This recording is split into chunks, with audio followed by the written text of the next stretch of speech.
공매도를 금지합니다. 종합 주가 지수가 사실상의 국가 추락하고 구도를 있습니다. 인정하고 서킷 브레이커가 발동된 지 8년 2개월 만입니다. 정부가 결국 국제통화기금 IMF에 구제 금융을 신청하기로 했습니다. 안녕하세요, 현실주의자입니다. 자, 비트코인이 또 폭락하고 있습니다. 한번 알아보고요. 보혜양조 오랜만에 등장했죠. 대표적인 정치 작전주입니다. 이에 대해서 한번 얘기해 보겠습니다. 한국전력이 오늘 큰 폭의 하락을 보였습니다. 이게 매수 기회일까요?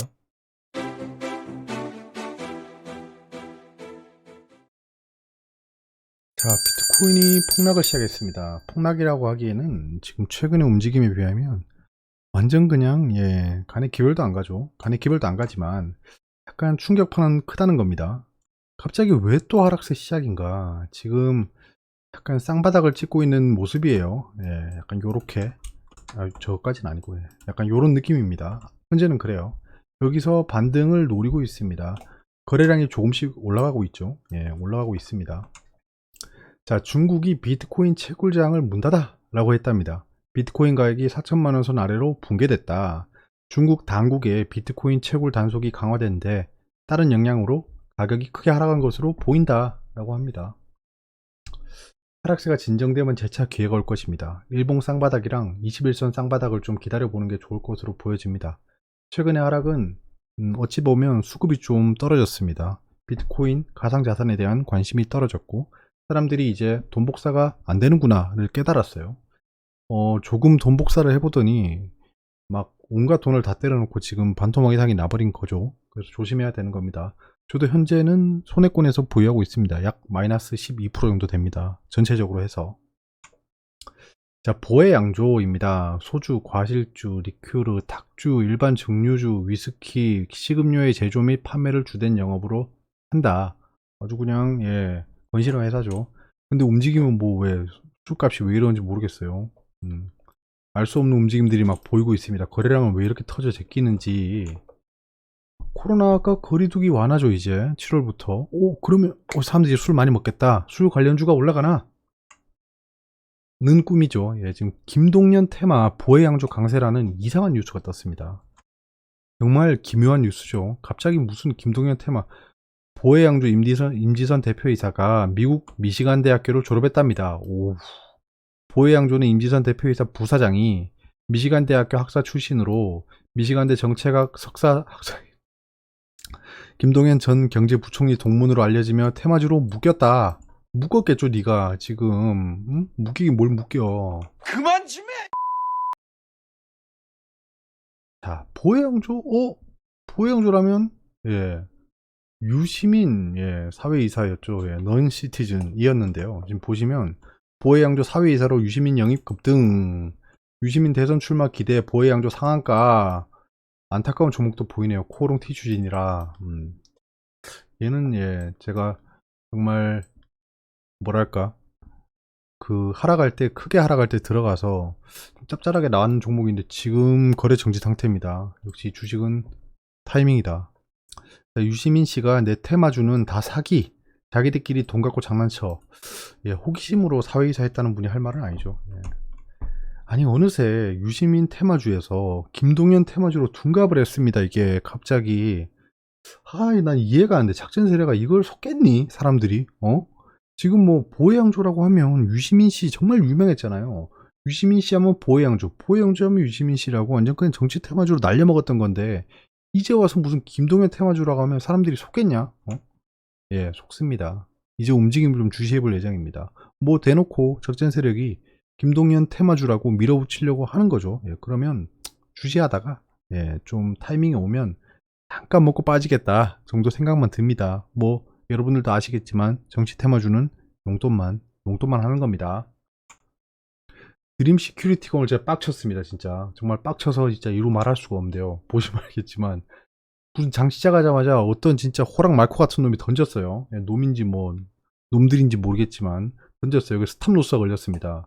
보시면 뭐 스탑로스 걸려서 제가 요쯤에 스탑로스입니다. 스탑로스가 걸렸는데 이렇게 갔다가 올라올 때 팔렸습니다. 저는 이때 아침에는 바쁘기 때문에 주식시장을 못 보죠.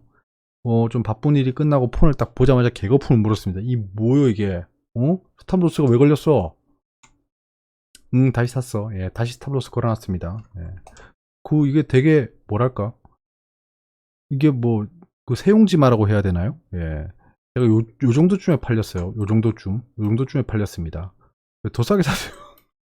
결국엔 더 싸게 물량을 샀다. 다시 스탑로스를 걸었습니다. 누가 이기나 해보자. 누가 이기나 해보자. 정말 기가 막힌 움직임이죠, 저게. 지금 뭐 드림 시큐리티가 무슨 악재가 있다고 갑자기 저렇게 9시 조금 넘어서 폭락하는 꼴을 보입니까? 일단 한번 보려고요. 예. 의도한 움직임이 나왔어요. 어떤 놈이 의도를 했습니다. 저 의도가 뭔지는 좀 지켜봐야겠죠. 만약에 폭락이 예견되는 악재가 발생해서 그걸 먼저 안 사람이 판 걸 수도 있습니다. 그런 경우도 굉장히 많습니다. 하지만 지금은 좀 지켜보려고 합니다. 한국전력이 개폭락했습니다. 개폭락. 예, 한국전력. 지금 보시면 여기서 21선을 그냥 갭 하락해서 무슨 장초부터 엄청나게 막 던지려고 노력했더라고요. 제가 그 리플레이를 좀 보니까. 참 진짜 이게 이해가 안 되죠. 4%로 하락해서 시작해서 그냥 쭉 그냥 하방으로 밀었습니다. 거래량도 좀 올라왔죠. 외국인 기관이 그냥 던졌습니다. 어떤 뉴스냐라고 보니까 또 동결했다. 한국전력 주가가 7% 급락했다. 올 7월에서 9월까지 전기요금을 동결한다. 정부가 인상유보권을 또 발동했다. 지난번에도 발동했었죠. 자, 인상유보권이 무엇인가? 가보면 별표라는 게 있습니다. 예, 전력 운용 지침에 보면 별표라는 게 있어요. 별책 부록 같은 겁니다. 거기에 보면 연료비 조정요금 운영 지침이라는 게 있어요. 그냥 상식선에서 말씀드리는 겁니다. 거기에 내용을 보면 비상시 조정요금 부과 유보라는 게 있습니다. 전기요금이 현저하게 변동할 우려가 있어 국민생활 안전과 국민 경제의 원활한 운용을 위해 산업통상자원부 장관이 정부 부처 사람인 겁니다. 연료비 조정 단가에 전체 또는 일부 적용을 일시 유보한다는 통보가 있으면 이에 따릅니다. 이에 따릅니다. 그냥 뭐 슬레이브도 아니고 노예야. 아무튼 이런 게 있어요. 유보권을 발동했답니다. 이게 뭐 제한도 없어요. 뭐 유보권 계속 발동할 수 있는 겁니다. 이유도 되게 웃기죠. 국민생활 안전과 국민경제의 원활한 운용이랍니다. 자, 어이구 그러십니까? 그냥 산업부 관계자는 지난해 말부터 국제연료 가격이 급격히 상승한 영향으로 3분기 연료비 조정 단가 조정 요인이 발생했다면서도 코로나19 장기화와 2분기 이후 높은 물가 상승률 등으로 어려움을 겪는 국민의 생활 안정을 도모할 필요성. 자, 핑계는 좋습니다. 예, 우리를 핑계대고 있어요. 예. 예, 딱 여기까지만 얘기하죠. 예, 아무튼 그런 걸 다 감안해서 한전에 통보했다고 설명했다. 이어 하반기에도 현재와 같이 높은 연료비 수준이 유지되거나 이제 이프문이 붙습니다. 만약 높은 연료비 수준이 유지되거나 일단 유가는 유지될 것으로 보여집니다. 연료비 상승 추세가 지속될 경우 이게 되게 애매한 문구입니다. 연료비 상승 추세가 지속될 경우 그러니까 높은 수준이 유지되지만 상승 추세가 아니다라고 얘기할 수도 있는 거예요. 그러니까 이런 이상한 조건이 달렸습니다. 4분기에는 연료비 변동분이 조정 단가에 반영되도록 검토할 예정. 예, 4분기에 올린다는 얘기도 아니에요. 4분기에 만약에 이런 게 지속되고 있으면 모든 니들이 원하는 조건이 다 만족되면 그때는 검토를 해볼 거야 라는 겁니다. 대선까지는 힘들지 않을까 싶습니다. 사실 지금 행태를 보면 대선이 언제죠? 내년 3월 9일입니다. 예, 아직 멀었죠. 아직 멀었습니다. 장기적인 관점으로 접근해야 될 것으로 보여집니다. 지금 21선 밑으로 떨어졌죠. 지금 당장 매수하는 거는 제가 봤을 때 좀 힘들지 않을까. 살짝 지금부터 활기 없게 약간 좀 조정 보일 수 있습니다. 지금 뭐 딱 보니까 지금 2022년 3월 9일까지는 계속 동결할 꼬라지죠. 아무리 봐도. 장기적으로 좀 봐야 된다. 지금 뭐 매수해서 좀 기다리는 것도 좋지만 한동안 좀 고통받을 수도 있다. 예. 오늘 외국인 기관이 그냥 대놓고 던진 건 사실 걔들도 예측했겠죠. 예, 이럴 것이라고 예측했을 겁니다. 예측은 했는데 어찌되었건 걔네 플랜은 상승으로 봤던 거죠. 상승으로 봤던 물량만큼 빠진 겁니다. 빠진 거예요. 그래서 한동안 매수세가 좀 없지 않을까라는 생각은 듭니다. 지금부터 6개월이 넘게 남은 겁니다. 이거 생각보다 짧은 기간이 아니에요. 6개월이 뭐야? 지금 9개월 넘게 남았죠. 9개월 넘게 남았습니다. 그러면 주가는 선반영이라고 하니까 한 4개월에서 6개월 정도 먼저 반영하죠. 그러면 9개월 남았으니까 3달 동안은 힘들 수 있다라는 게 보여집니다. 지금은 호재도 악재도 없는 골디락스 장세입니다. 상승론자와 폭락론자가 막 공존하고 있는 상황입니다. 서로 막 첨예하게 대립하고 있어요. 지금 야 전고점 돌파 같은 소리 하지 마라. 이제 인플레이션 온다 임마. 폭락론자는 그렇게 얘기하고 있죠. 상승론자는 야 전고점 돌파하면 그냥 간다. 둘이 막 첨예하게 싸우고 있는 상황입니다. 이유는 뭐 여러 가지 많죠. 즉 생각이 많아지는 구간이다. 돌파를 못하고 떨어지지 않을까. 아 이제 신고가 달리겠구나. 상승론자와 폭락론자가 싸우고 있는 구간이란 겁니다. 그래서 앞으로 조명받을 섹터를 잠깐 설명드렸습니다. 요약하겠습니다. 자, 단기, 중기, 장기로 나눠서 말씀드리겠습니다. 이게 그냥 섹터라고 말씀드리니까 아 저건 단기 아닙니까? 저건 중기 아닙니까? 라고 말씀이 있으시니까 그럼 단기, 중기, 장기로 나눠서 말씀드리겠습니다. 콜드체인은 명백히 단기로 보는 겁니다. 바이오랑 보안 프라이버시 섹터는 중기로 보고 있습니다. 단기는 조선업입니다. 단기, 중기, 장기는 나누기 나름인데요. 단기는 전 2, 3개월로 보고 있고요.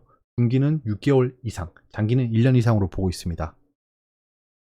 자, 인플레이션은 피해갈 수 없습니다. 반드시.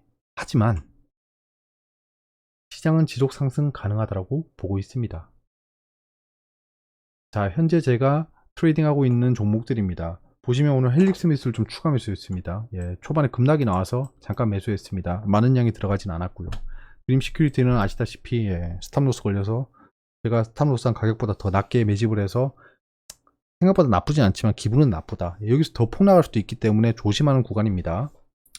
나머지 종목들은 지금 이렇게 잘 흘러가고 있다. 지금 가상자산이 오늘 내일 하고 있죠. 예, 오늘일 것 같습니다. 예, 일단은 가상자산도 좀 잘 지켜봐야 돼요. 여기서 하락 더 나오면 뭐 지지선이 없습니다. 조심해야 됩니다. 예, 궁금한 게 있으면 댓글로 말씀해 주시고요. 자, 이게 지표 같은 거 싹 빼고 말로만 해도 10분이 넘네요. 예, 좀 주제를 줄여서 10분 간당간당하게 하도록 하겠습니다. 여기까지고요. 한 주의 시작이 약간 좀 뜨뜨미지근했죠. 그래도 좀 여러분들 활기를 좀 찾으시고요. 시장이 현재는 나쁘지 않습니다. 현재 나쁘지 않잖아요. 신고가 영역이 있잖아요. 대부분의 사람들이 수익권일 거 아닙니까? 최근에 들어오신 분들 빼고요. 최근에 들어오신 분들은 좀 힘들겠죠. 최근에 삼성전자를 들어왔다거나 이런 분들은 힘들 수 있습니다. 하지만 시장을 1년 이상 대응하고 있는 분들은 지금이 신고가 영역이기 때문에 전혀 힘들 이유는 없다고 봅니다. 그래서 모두가 좀 해피한 장은 아니겠지만 대부분의 주주들은 행복한 상황입니다. 그래서 여러분들 힘내시고요. 최근에 들어간 종목은 힘들 수 있습니다. 하지만 좀 시장의 모멘텀을 한 번쯤은 생각해보고 대응하는 게 어떨까 합니다. 안녕히 주무세요.